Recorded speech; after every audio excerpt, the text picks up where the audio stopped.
All right, thank you.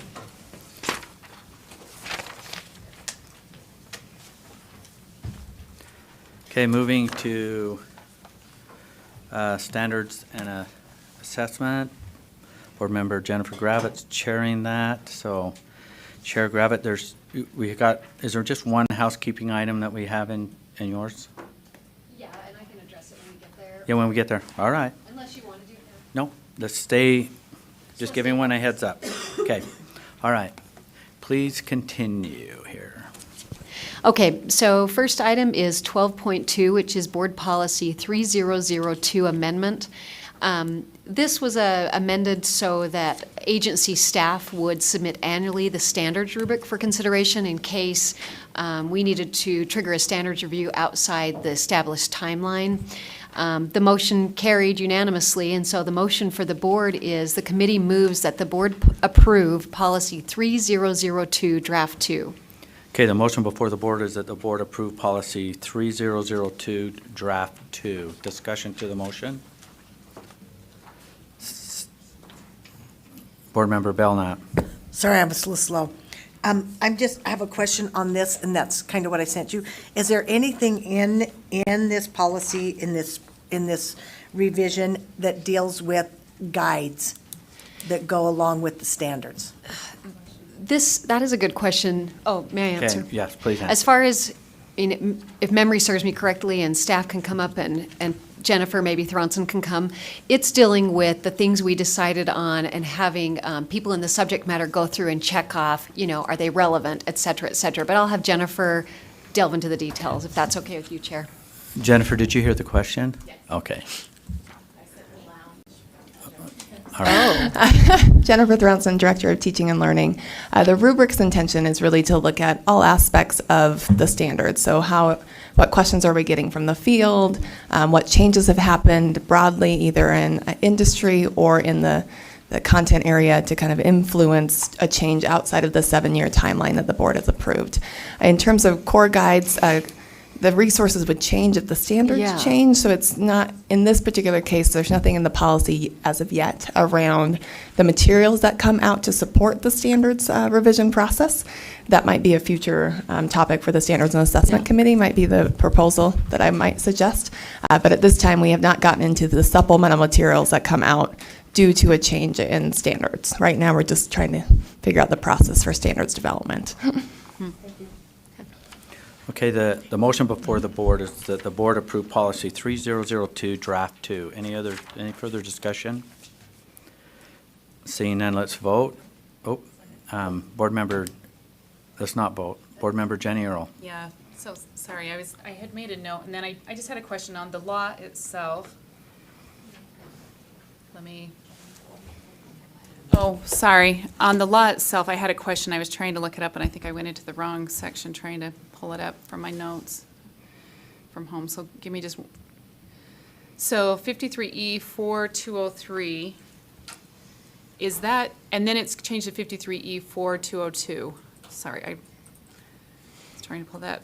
I guess my question is this: in 53 4203, it talks about priority of mathematics core. I'm just wondering if we can explain that in connection to this. Does that make sense? Why is that written into the law, and how does it correlate with this? If there's supposed to be a priority there, what does that look like? That's my question. Yeah, so may I answer? Please answer. Thank you. So when that legislation was amended, it was a call to the board to basically force a standards review of mathematical standards at the time that bill was brought to the legislative session. So it was a queuing system for math. That is one of the drivers for a standards review in our new process as well, as if a legislative request or change in code requires us to review the standards, we would do that. In this case, that code just hasn't been updated to remove that. It was the legislature wanted math reviewed. It was during the Common Core adoption, and they wanted another review a year or two after. So it just hasn't been amended since then to take that back out. But that was the original intent as to why that's still in there. So that was put in 2000 I'd have to look when that was last amended. That was added at that time. That was my question. Yeah. Okay, so did that happen then? Yes, so that cued our review. We've reviewed math every 3 years for the past 9, I believe, so it's been a frequent flyer. Okay, thank According you. to- So we're Which in compliance. I would agree with that. Yes, we are Okay, in that's why I compliance. just wondered why that For was in sure. there and then I didn't see that, so thanks. Okay.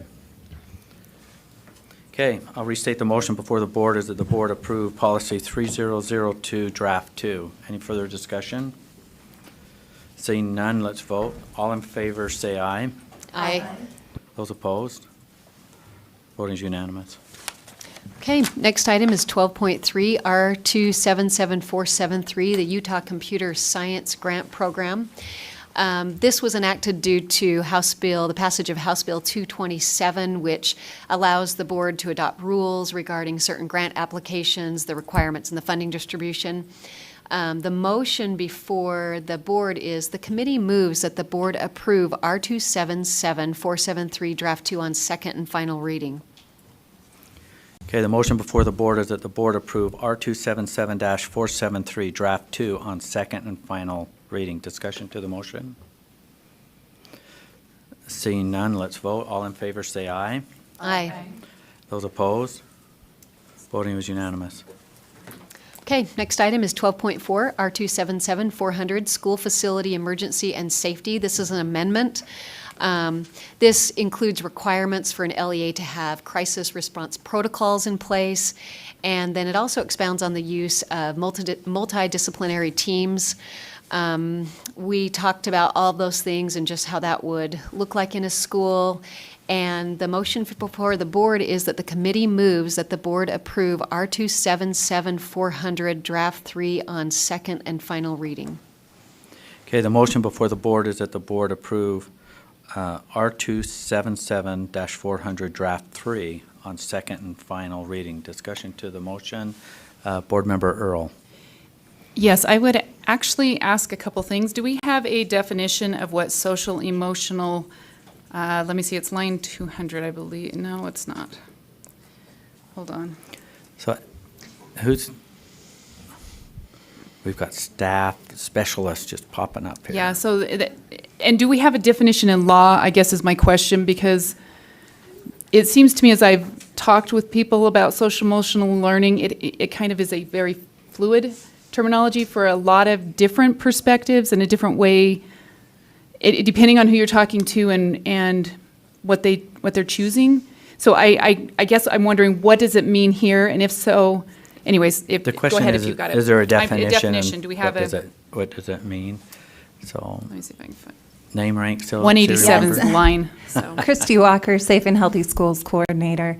I can see Jeff searching through rule and policy right now, looking for a definition. I can tell you that the spirit of this language in this rule is such that the social and emotional needs of students are identified and addressed.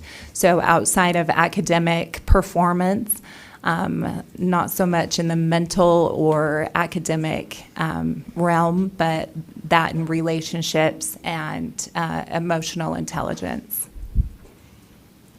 Okay. Okay, follow up. Yeah, I would almost propose we use something that's similar to the character education that's actually in 53G 10204. Because it's already spelled out in law, even though it's considered character education, it seems like something like that is what we're going for, whereas some of the other uses out there, this it's already spelled out, so I wonder, well, I guess I could make it as a motion, right? Is that what Do you have more? as an amendment?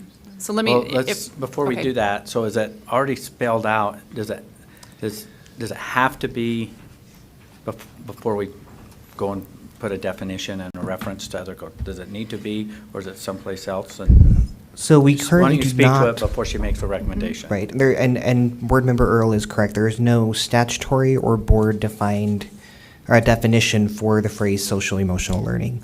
So that is something that we could create. We could have staff be directed in committee to do so. We could, there's a whole host of things that we could do, but, and one of the suggestions is the definition for, that's found under the civic education area. I think that's something we could look at. I don't know that I feel comfortable in the heat of the moment committing to that over something else, but there is currently not a definition. Okay. Okay. So maybe my amendment or recommendation is to send it back for a definition there. I think if we're putting this in, it's important because social emotional has, it's a lot of different things to a lot of different people, and I think we should know what it is here. This one is. So So are you just? I'm making a just motion to refer back to back for that- committee for that to address definition. So, the yeah. definition of social and emotional learning? yes. Is there a second? Lots of seconds. Discussion to the motion to send R277-400 draft 3 back to committee to address social emotional learning. Seeing none, let's vote on the amendment. All in favor say aye. Aye. Those opposed? Voting is unanimous. Thank you. So it is going back. So Board Member Hanson, do you still have a question on this particular topic? Okay, thank you. Okay, our next, 12.5 was sent back to committee, so our next actionable item is 12.6, R277404, requirements for assessment of student achievement. Because of the recent legislative changes in House Bill 118, incentives for statewide assessment performance, there had to be some changes into the rule. So we had to factor that where a student's performance on a statewide assessment can be factored into a student's grade. So the motion before the board is that the committee moves the board approve R277404 draft 2 on second and final reading. Okay, the motion before the board is that the board approve R277-404 draft 2 on second and final reading. Discussion to that motion, Board Member Earl? Mine's a question as well. In the committee meeting itself, there was dialogue about LEAs requiring or could require teachers to initiate this themselves, where an LEA could require all teachers to make this part of their course. And yet, I don't see that in the rule, and I don't see that in the law, but there was dialogue about that in the actual committee meeting when I listened to it. So I don't know if someone can speak to that. Does this allow an LEA to make that decision? To me, it was a teacher's choice and a parent's choice. That's where the relationship was here with using the state assessment as a part of a core. I mean, what am I trying to say? Part of a grade, a portion of the grade. So if someone could speak to that, I just want clarification on that. So if I'm asked, I can tell them exactly what that does and does not mean. Okay, who would like, on staff, would like to address this one? I think they're bringing it up. So I'm just trying to find the statute really fast. The Introduce- statute did address. Name, rank, serial number. I apologize. Jeff Van Holten, Policy Advisor to the Board. The statute does address, the language is that the teacher shall have the ability to make the decision. So if there is a teacher that, and I'm trying to, sorry, I was walking up here and I didn't quite hear everything, is the concern that the LEA Well, there could- was Ask your discussion question in the again. committee itself that an LEA could direct that a teachers or whatever could require that. It sounded to me like that was not the intent of the law, that the intent was for a teacher and parent to make that decision. A teacher could make that ahead of time, that this is part of our class, kind of a thing. And even in the rule, it says an LEA shall allow an educator, but it doesn't say an LEA shall make all educators, well, I don't know if makes the right word, but do you know what I mean, where they could require all. And that's what the discussion in the committee meeting was, require all a LEA could. So I just want to make sure, maybe I misunderstood that from the dialogue, but. It was a kind of a tricky conversation, but Yeah. the concern was, could an LEA ban a teacher from? doing this? And the answer is no, because the statute allows for the teacher to make the decision. That's right. And then the question was, can an LEA force all teachers to do it? And the answer is also no, because it is, again, in statute that it belongs with the teacher to make the choice. Thank you, that answered my question. Okay. Thanks, Jeff. All right, the motion before the board is that the board approve R277-404 Draft 2 on second and final reading. Not seeing any further discussion, let's vote. All in favor say aye. Aye. Those opposed? Voting is unanimous. Okay, next item, 12.7, R277-475, Patriotic, Civic, and Character Education. This is an amendment and a continuation in accordance with recent legislative changes in House Bill 140, which eliminated the Commission on Civic and Character Education. The motion carried unanimously, and the motion before the board is the committee moves that the board continue and approve R277-475, Draft 2 on second and final reading. The motion before the board is that the board continue and approve R277-475 Draft 2 on second and final reading. Any discussion to the motion? Seeing none, let's vote. All in favor say aye. Aye. Those opposed? Voting is unanimous. Okay, 12.8, it was probably the highlight of our committee because we got to hear from the Student Advisory Council as they finished their inaugural year, and they came to our committee and had recommendations, including things about assessments, minority inclusivity, school safety, mental health. We're going to send this one back to committee because we want, and bring back some actionable items. And so the Student Advisory Council is going to continue to talk about some things that we talked about, but it was such a great discussion. It was so fun to hear from them. So thank you, Jeff. Okay, action item 12.9 is human trafficking, prevention, training, instructional materials.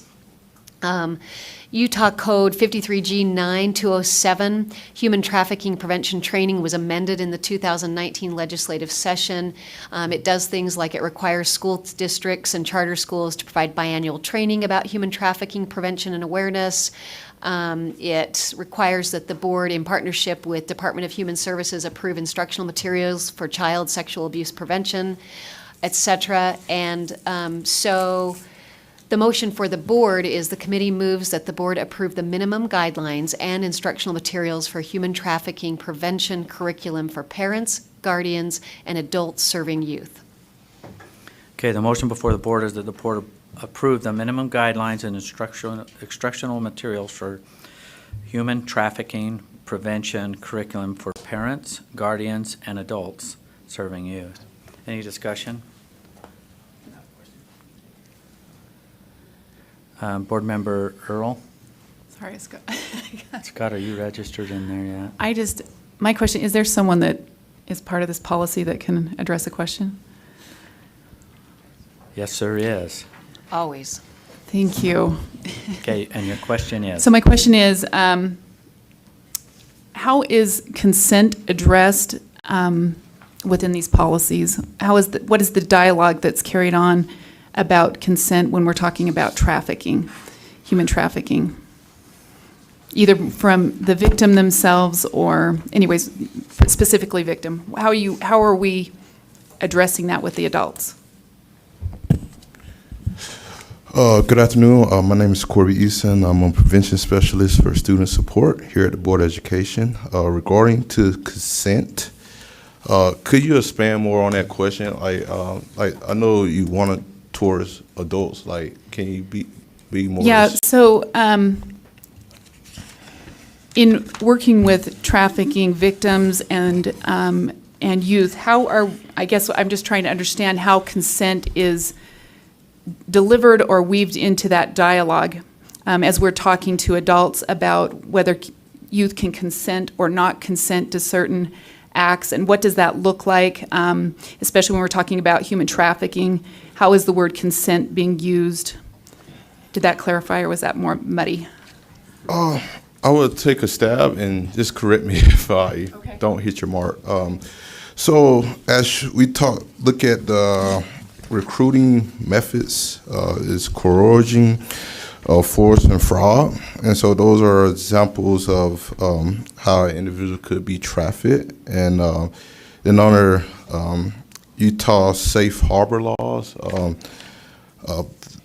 they cannot consent at that age for like commercial sets. And so with the amendments, it'll help saying that any youth cannot consent to commercial sets.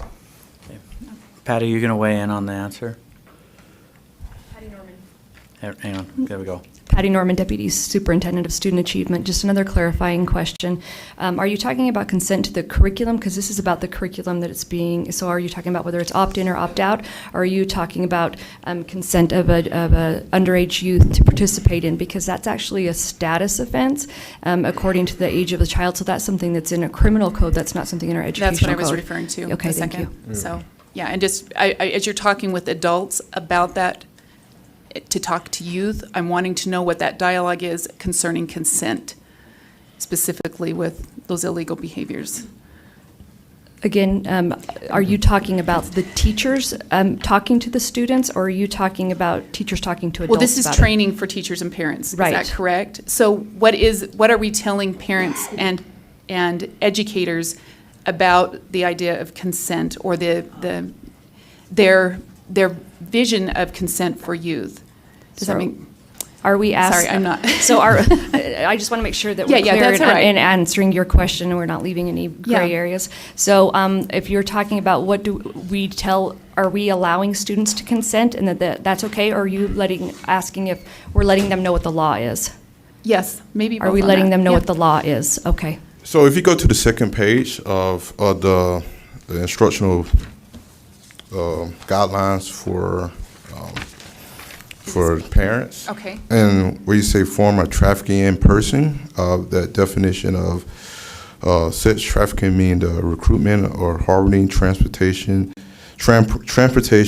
provision, attainment, patronizing, soliciting a person.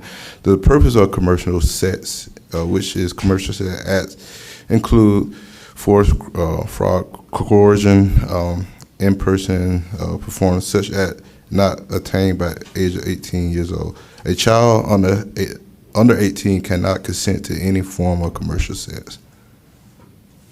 There's that. Then also with the next minimal guideline is talk about Utah-specific safe harbor laws that were amended to really clarify human trafficking victims under the age of 18. Okay, I guess more than anything, I wanted to make sure that the adults understood the parameters around the word consent and what that means and what it could imply here with these specific areas. So, thank you. That's it. Thank you. Any other questions regarding? Okay, I'll restate the motion, and the motion is that the board approve the minimum guidelines and instructional materials for human trafficking prevention curriculum for parents, guardians, and adults serving youth. Seeing no further questions or comments, let's vote. All in favor, say aye. Aye. Those opposed? Vote is unanimous. Okay, our final actionable item is 12.10. It's the Utah Special Education Advisory Panel, USEEP, recommendations. For those of you who don't know, USEEP is a group of stakeholders. Their goal is to improve outcomes for students with disabilities, and I find this interesting. At least 51% of the members have to be individuals with disabilities or parents of individuals with disabilities. They advise USBE through Assistant Superintendent Leah Voorhees. They meet quarterly. We talked about some of the recommendations to improve outcomes, and after going through a good discussion, the committee moves that the board accept the USEEP recommendations on meaningful IEPs. Okay, the motion before the board is that the board accept the USEEP recommendations on meaningful IEPs. Discussion to the motion? Seeing none, let's vote. All in favor say aye. Aye. Those opposed? Vote is unanimous. Okay, that concludes the report.